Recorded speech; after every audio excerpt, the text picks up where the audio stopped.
Você já parou para pensar por que tanta gente trabalha duro a vida inteira e mesmo assim nunca alcança a liberdade financeira? O que não contam para você é que trabalhar por salário não é o que constrói riqueza de verdade. Naval Ravikant, investidor e estrategista, diz com todas as letras: você não ficará rico trocando seu tempo por dinheiro. Riqueza de verdade vem de possuir ativos que continuam crescendo, mesmo quando você não está trabalhando neles. Hoje eu vou te mostrar, com base no que os grandes investidores fazem, como a riqueza é realmente construída, sem mágica, sem atalhos, só o que funciona. Ganhar um bom salário é importante, mas achar que só isso vai te deixar rico é um erro, e dos grandes. Mesmo profissionais que ganham muito, médicos, advogados, executivos, continuam presos numa troca diária, tempo por dinheiro. Se eles param de trabalhar, a renda simplesmente desaparece. E tem mais: a renda de salário é a mais tributada e a mais frágil. Ela depende da sua saúde, do mercado de trabalho, da economia e muitas vezes de fatores que você não controla.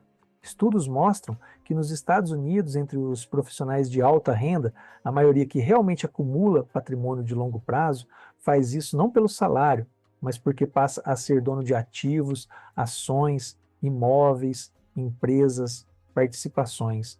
No Brasil não é diferente. Dados do IBGE mostram que nos últimos 10 anos a renda do trabalho cresceu muito menos do que os preços de ativos como ações, imóveis e investimentos alternativos. Ou seja, se você só ganha, mas não constrói propriedade sobre ativos que crescem, você fica para trás, mesmo sendo muito competente. É matemática simples. Riqueza vem de capital acumulado, não de esforço isolado. Construir riqueza não é sobre trabalhar mais horas, é sobre construir uma estrutura financeira que funcione a seu favor, mesmo quando você não está ativo nela. Essa estrutura é formada basicamente por três pilares. Primeiro, ter propriedade. Você precisa possuir participação em ativos que crescem de valor ao longo do tempo. Pode ser ações de boas empresas, imóveis de renda, participação em pequenos negócios ou fundos de private equity. Ser dono de ativos é completamente diferente de apenas ter dinheiro parado ou aplicar de forma aleatória. Segundo, usar alavancagem de forma inteligente. Alavancagem não é só dívida, é usar recursos como tecnologia, redes de distribuição e capital de terceiros para aumentar seu alcance e potencial de geração de riqueza sem precisar duplicar seu esforço pessoal. Por exemplo, investir em uma empresa de software que consegue vender para milhares de clientes sem precisar contratar milhares de funcionários, ou usar capital captado a juros baixos para adquirir um imóvel rentável que gera renda superior ao custo da dívida. Terceiro, reinvestir consistentemente. Riqueza sólida vem da composição contínua de rendimentos. É pegar o que você recebe, dividendos, aluguéis, lucros, e reinvestir em mais ativos produtivos, acelerando o crescimento. É assim que famílias de alta renda estruturam seu patrimônio. Elas não vivem de gastar fluxo de caixa, elas vivem de multiplicar patrimônio real. Essa é a diferença entre quem trabalha para manter o padrão de vida e quem constrói independência financeira de verdade. Salário é importante para começar, mas acreditar que ele sozinho vai construir liberdade financeira é um erro estratégico. O salário sempre está vinculado ao tempo que você consegue vender. E tempo é um recurso limitado, né? Você tem no máximo 24 horas no dia. Mesmo os salários altos carregam riscos ocultos, eles dependem da sua presença constante, são impactados diretamente por recessões, cortes de orçamento, mudanças tecnológicas, são altamente tributados com carga fiscal pesada, tanto no Brasil quanto em outros países.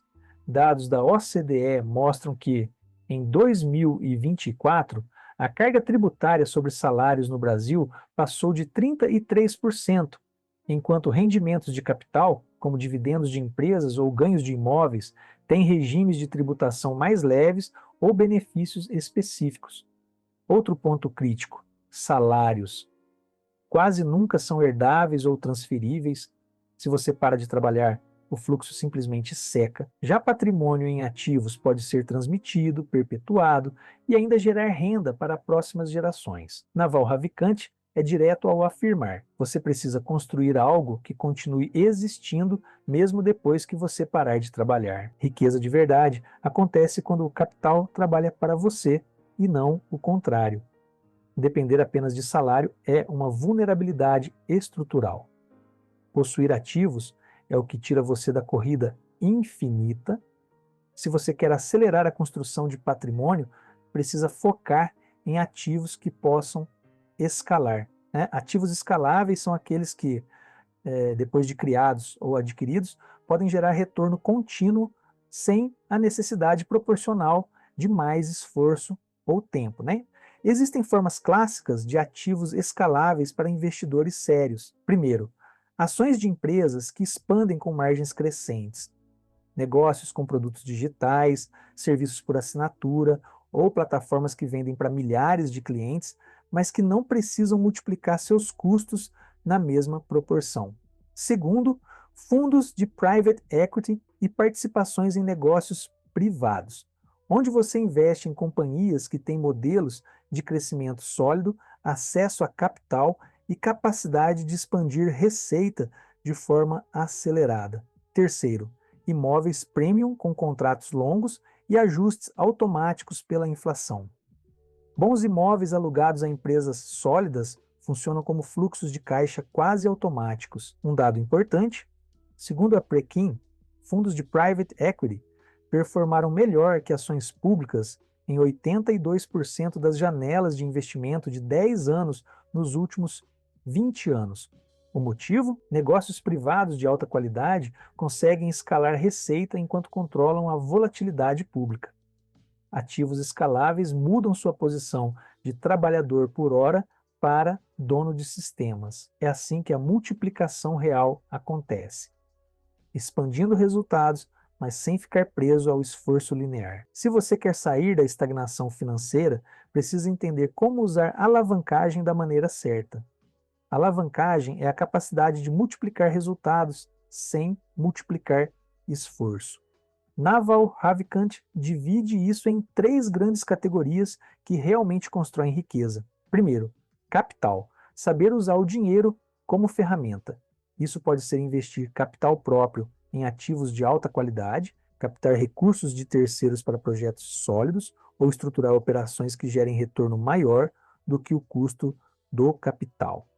Um exemplo clássico: adquirir imóveis de renda com financiamento barato e alugar a uma taxa de retorno superior. Segundo, código, a tecnologia como fator de escala, empresas que constroem plataformas digitais, softwares, automações ou sistemas online conseguem impactar milhares de pessoas sem a necessidade de milhares de funcionários. Essa diferença de escala é o que gera margens altas e crescimento rápido. Terceiro, rede, construir alcance. Hoje, redes de audiência como canais de conteúdo, newsletters ou plataformas de venda funcionam como máquinas de captação de oportunidades. Elas permitem alavancar a reputação e a influência sem precisar estar presente o tempo todo. As famílias de alta renda combinam essas 3 formas de alavancagem, né? Não apostam tudo em trabalho manual ou em operações pequenas. Elas estruturam sistemas que ampliam riqueza de forma exponencial. Se você quer construir patrimônio real, precisa integrar capital, tecnologia e distribuição no seu modelo financeiro. Esse é o verdadeiro diferencial. Diversificar não significa simplesmente espalhar o dinheiro em vários lugares. Diversificar de forma inteligente é construir proteção real e eficiência de crescimento dentro da sua estrutura de ativos.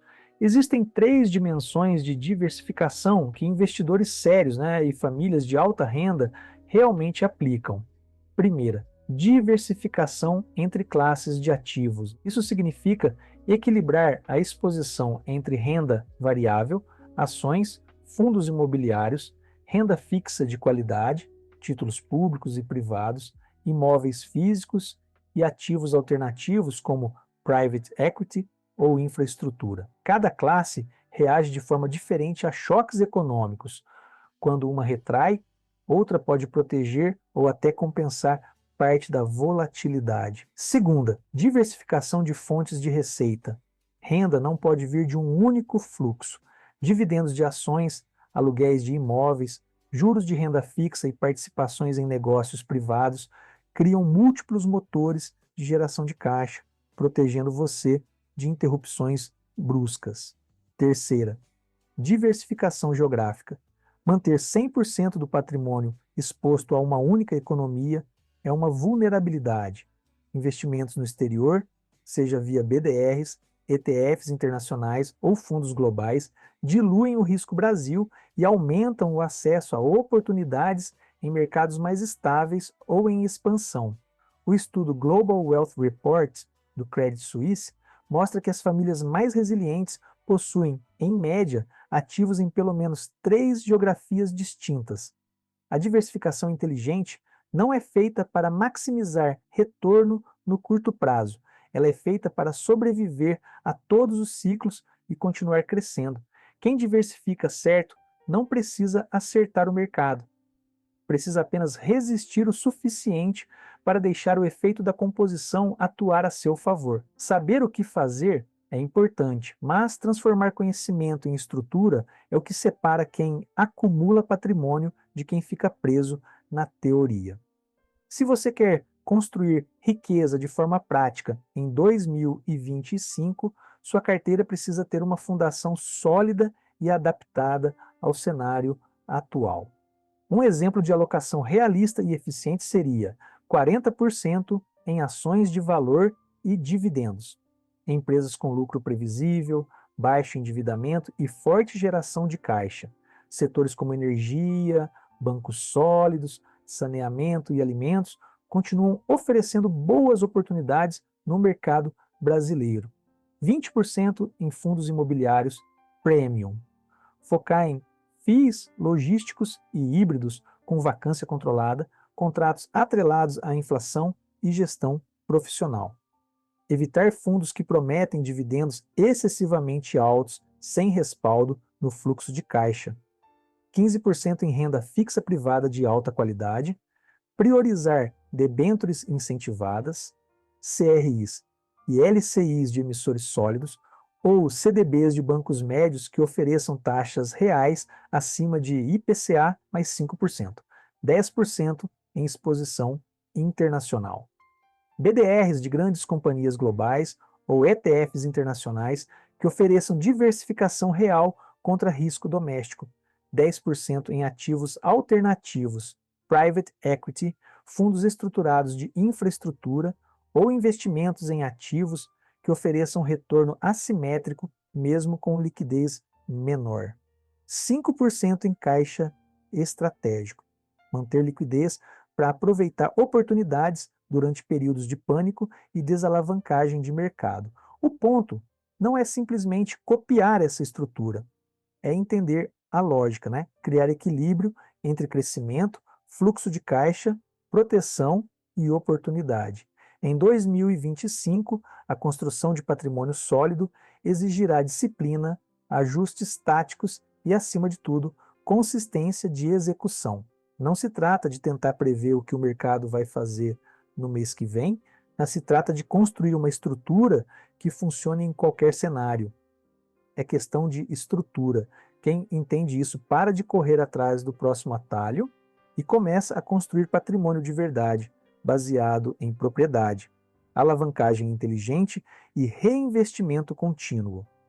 O jogo em 2025 lhe será cada vez mais assimétrico. Quem tiver ativos produtivos e estrutura diversificada vai continuar avançando. Quem depender apenas de esforço ou de uma única fonte de renda vai ficar vulnerável às próximas ondas de instabilidade. Se esse conteúdo ajudou a clarear sua estratégia, comente aqui. Eu escolho construir patrimônio com inteligência. Compartilhe com quem você sabe que precisa mudar a lógica financeira antes que o tempo torne essa mudança mais difícil. Aqui, a única meta é ensinar a construir estruturas financeiras que resistam, cresçam e libertem. Esse é o caminho real. O resto é ruído.